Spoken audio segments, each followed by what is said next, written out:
Mbote Kinshasa, Mbote Brazzaville, Mbote Nabino Nyonso, nous vous aimons tellement parce que vous êtes nos abonnés. Alors, nous ferons vraiment un bon travail pour vous, comme d'habitude, donc comme d'hab. Alors, vous allez aussi prendre le deuxième portrait de notre prophète, docteur Patrick Mobikissi, béni du ciel. Docteur, prophète Patrick Mobikissi, béni du ciel. Et tout ça, ça va se passer ici sur Saratola TV dans votre émission Portrait. Alors, on se retrouve juste après. Prenez cet élément.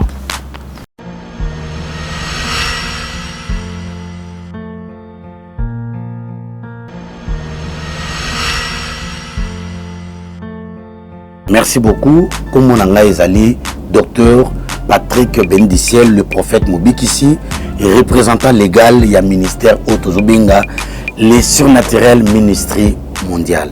Voilà en quelque sorte Ndenge Nakokomi présenté Liboso Nabino.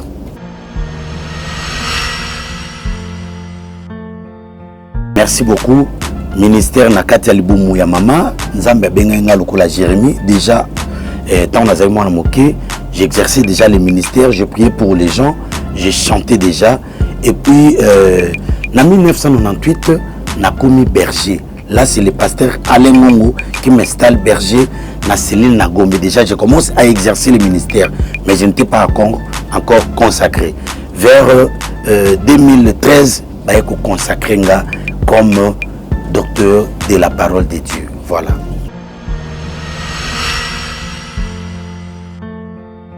Merci beaucoup. En 2013, consacré comme serviteur, prédicateur de la bonne nouvelle de Dieu chez le docteur Joseph Petit Kati et des déplacements ministériels.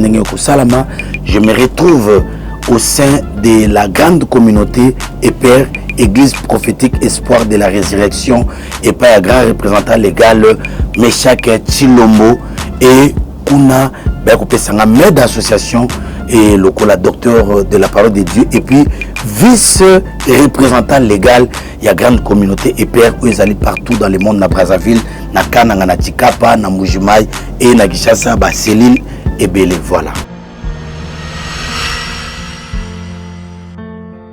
Cordonnier à Zaragalaise sur la zone ma papa mbisa Zaragalaise sur la zone âgée na kati ya mai kosa mosana nzambe soko bengama ekotumisa yote c'est notre passion pona ngai kola musanga na butu kosambela pona batu eza musana ngana je me sens très à l'aise et puis je me retrouve vraiment je suis dans mon assiette. J'aime cela parce que c'est ma vocation, c'est mon appel. Et puis, tout ça, était parce que tout ça, non. J'ai postulé dans ce pays comme député national à l'époque où Lamouka, j'étais là. Et puis, dans la classe, j'ai quand même bouquiné. J'ai décroché mon diplôme de licence de théologie. Je suis manager et puis économiste de formation avec beaucoup de diplômes et des brevets. Dans un diplôme d'éducation à la vie, comme professeur, il y a éducation à la vie et puis mérite et belé par rapport à Katia, parcours, il y a Vilanga. Donc, nous ne sommes pas des cheveux tombés dans la soupe. Non, on a un parcours avec ces dieux.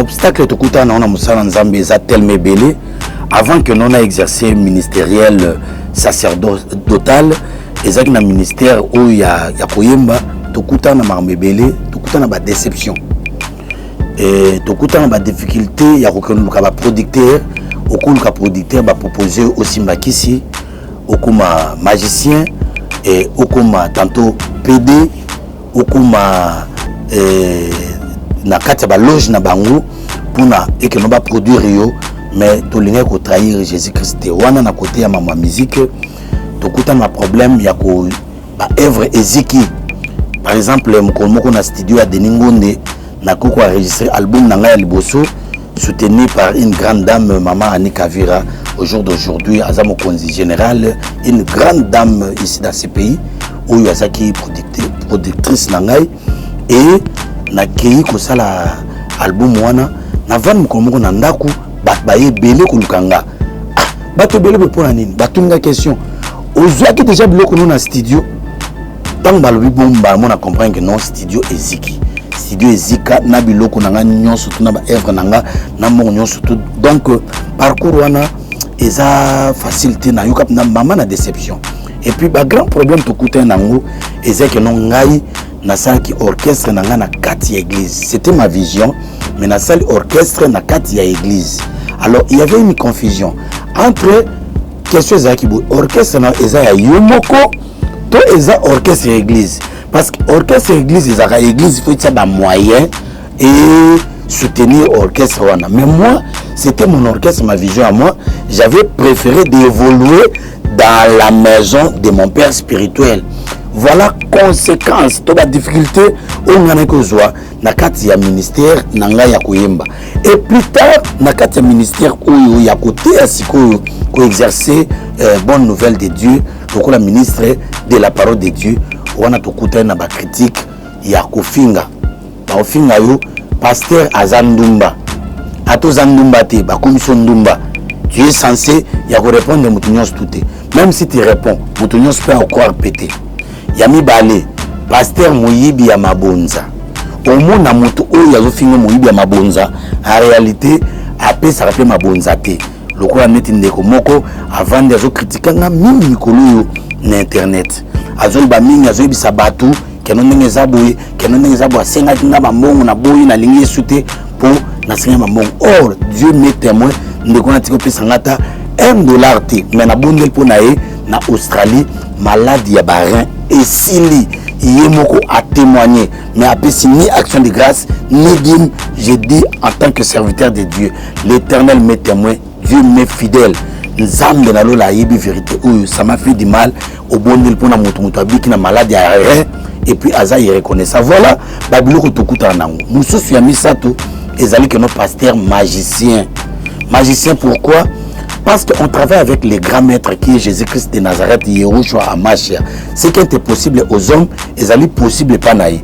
Tant que nous avons dit que ça moutou, aux magiciens, aux Belzéboul. Ça et ça rabbi sur le côté parce que notre maître a été taxé de Belzéboul, de Bélial, d'un démon, tout ça. Mais Andimarayango, pourquoi pas Bissou, bah Oyaye. Et monsieur Suezali que non, pas si Moussalango, et Zaka te que nous bisengo et surtout.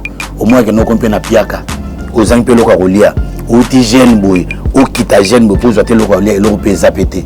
Tu vas vivre le peu boy la maroula te zate, passi. Et au moins les musiques, nous moi na oyote aki, l'oba comme rebelle, à tomoke lio. Au moins que nous moninga zali permet, moninga peut trahir yo. Et puis, tu vas écouter na ba jalousie. Au moins que nous parce que au boy, au simba kisi, au boy ko sala mankiona, les mankionistes ba sangani contre yo. Balbi pour un niabo ko sama kiona, pour un niabo ko simba kisi, azomi la kisa, le roi net que nous avons au centre. Et puis bato ba ekiria bato ba mela masanga, ekiria ba zende. Et to boy ko mela masanga. Na mela masanga te pour na pasteur te. Na mela masanga te pour na chrétien te. Na mela masanga te de pour na zara païen. Na sepenanga na buya bololo wana te. Voilà en quelque sorte la difficulté to kuta na musala nzambe.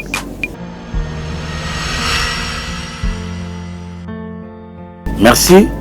Et loko na regretaka que non na sala ki ngote na tango eleki na ko sala na mikolezoya et na mikolezoya na ko sala ngoli souté mais na regretaka kaka fena za la joueur na beta balé mais en tout cas vraiment et simbakate et na ko sala ka ngote.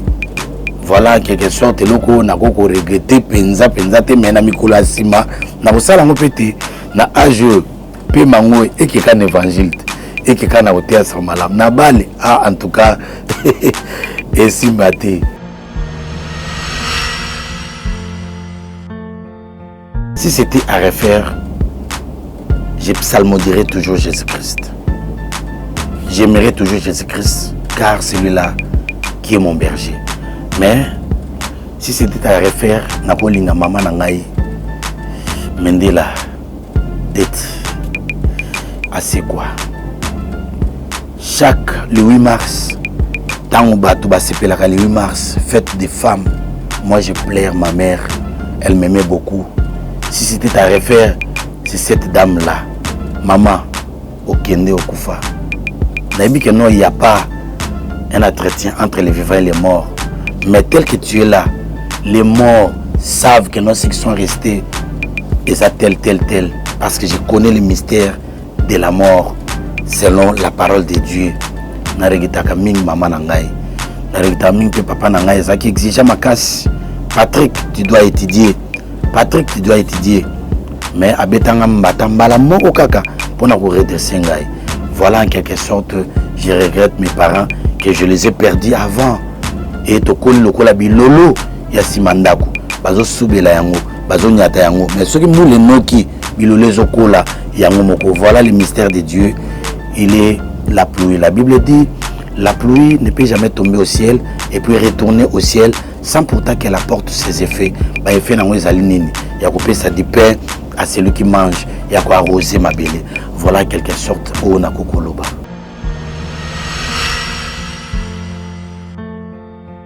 Merci.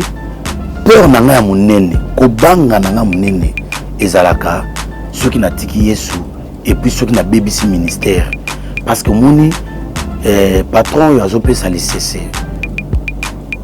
Alobi boye. Patron eza Jésus-Christ. Ezaki na mutu moko na mbongo. Apesi talent 5 et pas tel, talent 3 et pas tel, talent mibale pas tel. A voyager, tant azongi, ayebise bon ba travailler. Ouazaki na 5 à multiplier comme 10, ouazaki na 3 à multiplier comme 6, ouazaki na 2 à multiplier comme 4, ouazaki na moko, ajout talent na abombi yango kundi. Maître Tangwaye, où est 5 à se présenter, à l'hôpital, on battant la se multiplier, où il y a 3, où il y a 2, où il y a moko abina bomba qui yango, na bane ko banga, tant que ce ko bunga yuza méchant, au zoa kaisika ou l'unité, au boto la kaisika ou se mette. Maître Abi, méchant serviteur, il faut qu'il y ait parce que talent nanga oyo, mbongo nanga na gotia na banque et se fructifier et buta misusu yo bombi yango. Alors na banga ka ko bomba tala wana, na banga ko bomba ministère ko bebisa ministère yango wana na lingaka mwasi oyo akobate la ministère mwasi oyo ko bundisa ministère te. Raison pour laquelle ne confondez pas tant ba pasteur balabaki non femme de ministère za juste nakutana mwasi tunazana mwasi oyo azo accompagner kaka ministère et kende liboso ekuyate na banga ko ken lifelo yango na peur nanga liboso peur nanga mibale ezali enfer. L'enfer existe. La Bible dit nous les prédicateurs nous serons sévèrement jugés. Tant que tu es rabat et koboté c'est que vous pouvez aussi le koboté comme la masangate c'est que vous pouvez la masangate ko fingate ko ibate c'est que vous pouvez fingate ko ibate. Alors apôtre Paul Azobaboué, je cours à la manière de remporter la couronne, la coupe. Tant que tu as une aventure, il faut que tu aies un athlète. Nous avons un athlète qui respecte les règles où ils allaient établi. Il y a un athlète qui a respecté les règles où ils allaient établi. Merci beaucoup.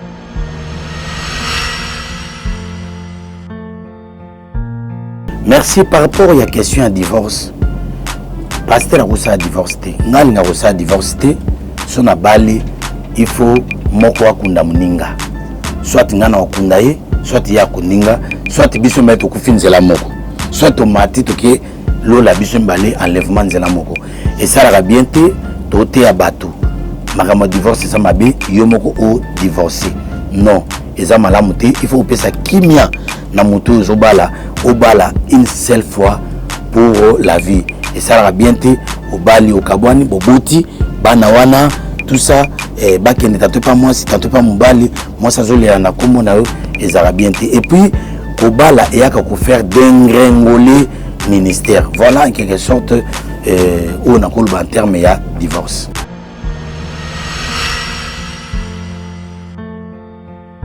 Et s'il arrivait que non un jour moi si nanga binanga natika mosana nzambe na ko qualifier lokola moi si a Job alobaki na Job finga nzambe po okufa. Pourquoi Job abungisaka nyonso te ndenge batei bateyaka.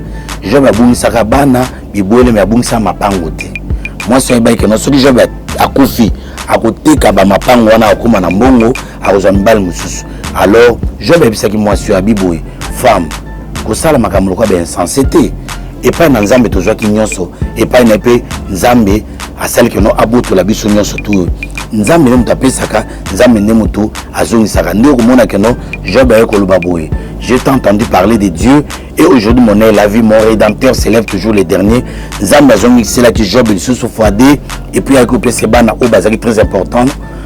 Ketcha, Keren, Jemima, Bana et Sengo. Alors, Job a beau Bana qui toque, Ketcha, Keren, Jemima. Ceux qui ministrent à Zanamon, au président, n'a pas la moi, c'est que toque. Aya na famille, n'est-ce pas, na famille à Job. Alors, moi, si Oyo. Aux hommes que non agir malam. Donc, ceux qui m'ont ce ministère, je pense que non, en tout cas, la boutique à l'apôtre Paul. Patrick, c'est un patron, c'est un anglais, un patron et un évangéliste. Et je me comporte selon mon nom, être un patron. À l'âge de 18 ans déjà, j'avais une entreprise de salon de coiffure, studio photo, bureau d'échange, qui dirigeait les gens déjà à l'âge de 17 ans, 18 ans. Où on a et puis on a déjà berger donc on a évangile et être patron, c'est ça. Il y a un peu de domaine où on a là économiste oyeba kobatela la nkita ya mboka pour te mboka et kende liboso. Voilà en quelque sorte ndenge oyo nga nazali et na kosenga na bato nyonso balandi merci nzambe apambola bango et tokuta susu na ba question tout plus réponse monsieur il y a émission qui toque au Bolandi docteur Patrick na PCP ba mentor na ngai nyonso mbote ba mentor ba roya kosilika parce que en dehors ya papa ya molimo nazaki na ba mentor Fernand Kalunga mentor lokola Bide Wabidi Israël Mad voilà en quelque sorte et puis ba ami penza na zamba ami penza ebelete voilà. Ah, Pondo Limbondo batia misi ya kokauka na kati mabaku ebele madesu soki balami madesu batokisa yango babwaka mai nyonso to wana batokisa madesu babwaka yango bakalinga ona misi ya kokauka bien makayabu oya kisangani et na babiloko oyo eza lokwa neti babiloko ya ba vivre frais wana lobi babiloko ya bio na ba vivre frais mbanga ya ngombe. Yango est terrible, c'est vraiment formidable. Mais na ba condiment, wanga ile kaka, makemba na linga n'était pas j'aime pas ce sucre là et puis beaucoup la bonne c'est et ça la bien ma casse.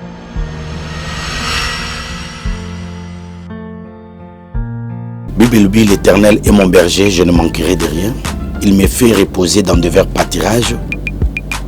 Nzambe azali berger na yo. Awa David a conjugué yango na temps présent. L'Éternel est mon berger. Na temps présent. Na futur, je ne manquerai de rien. Cela veut dire lobby, lundi, mardi, mercredi, jeudi, samedi, janvier, février, mars, avril, puis décembre, tu ne manqueras de rien. Abi, je ne manquerai de rien. Cela veut dire ata oza malade, oku manquer tes bonne santé. Ata oza ba problème, oku manquer te parce que Éternel aza berger na yo. Berger aza moto, brebis aza nyama. Berger amona musika, nyama mona musika te, berger mto aorientaka nyama. Nyama azaramba difficulté te, nyama asaki loko moti berger azora matiti pona kolesa nyama. Azana pâturage, azana fourrage. Pâturage eza aliment naturel, fourrage ezali aliment adapté. Nyonso pona berger a sala ete pate azana bonne santé. Alors berger azana nzete, nzete salaboui.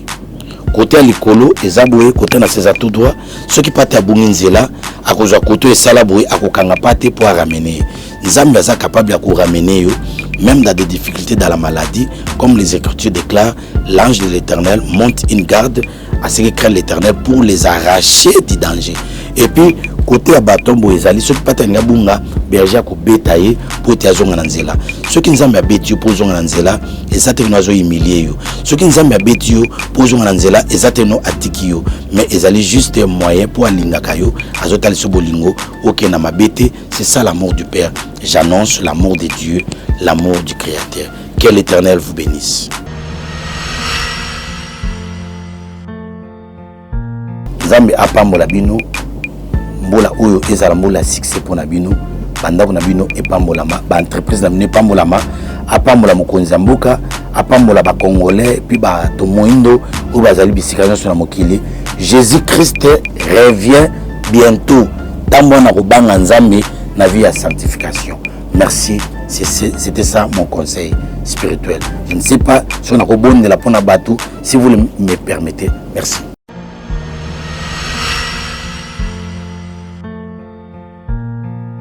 Alors, Bolandi, prophète et docteur Patrick, Mobi qui s'y bénit du ciel.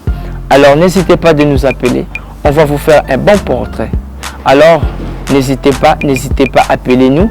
Nous sommes ici sur Sarah Toula TV. C'est votre humble serviteur, bon délivre, bon sec. On se retrouve à la prochaine. Bye.